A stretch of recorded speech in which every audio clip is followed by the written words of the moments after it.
জয় নিতাই গৌর হরিবোল। আমরা কখন পরমানন্দে মগ্ন থাকতে পারব? আমরা কখন পরমানন্দে মগ্ন থাকতে পারব? শ্রীমদ্ ভাগবত মহাপুরাণে এ বিষয়ে কি বলছেন আমরা ভাগবত থেকে তা জেনে নেব। ভাগবত প্রথম স্কন্ধ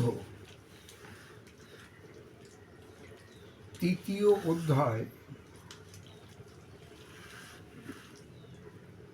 ৩৪ নম্বর শ্লোক।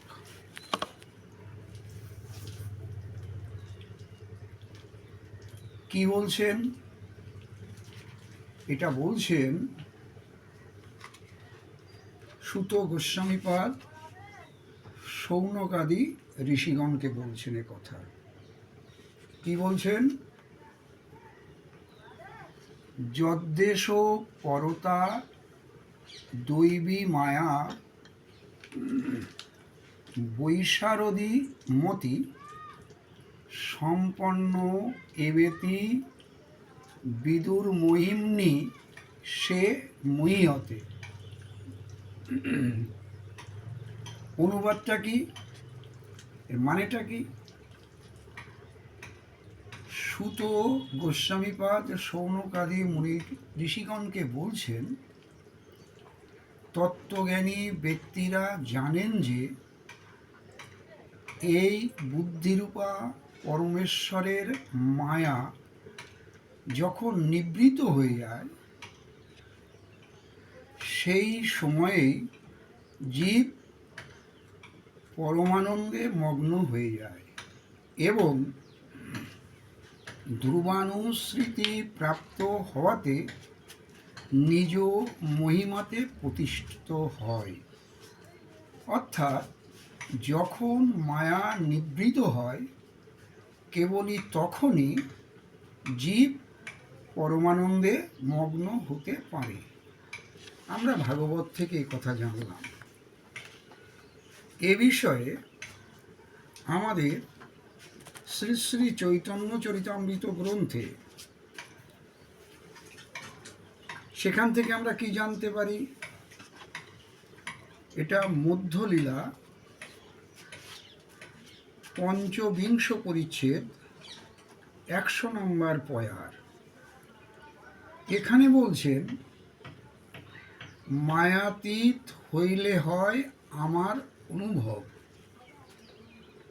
এই সম্বন্ধ তত্ত্ব কহিল শুনো আর সব।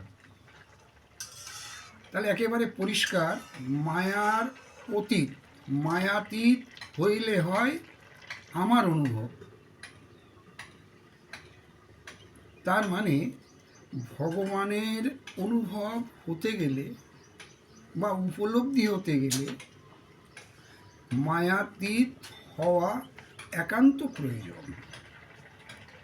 তা যদি না হয় তাহলে আমাদের ভগবানের অনুভব বা উপলব্ধি আসবে না বা আমরা ভক্তি লাভ করতে পারবো না। তাছাড়াও আমরা মহাজনের কাছ থেকে জানতে পেরেছি, কি বলছেন মহাজন? এ সংসার মজার কুঠি, আমি খাই দাই আর মজা লুটি, আমি হরিগুণ গাই, হরিপ্রসাদ পাই, আমার কোনো চিন্তা নাই। তার মানে যখন জীব মায়াতীত হতে পারে তখন তার সমস্ত সংসার বন্ধন ছিন্ন হয় এবং ভগবানের অনুভব এসে যায় এবং পরমানন্দে থাকতে পারেন। এই ছিল আজকে আমাদের বক্তব্য। যদি পরমানন্দে মগ্ন থাকার প্রয়োজন হয় তাহলে শাস্ত্রের দেখানো পথেই আমাদের চলতে হবে। ভিডিওটি ভালো লাগলে লাইক, শেয়ার, কমেন্টস করবেন। এ বিষয়ে কিছু বক্তব্য থাকলে আপনারা কমেন্টে জানাতে পারেন। জয় নিতাই, গৌর হরিবোল, জয় শ্রী রাধে শ্যাম।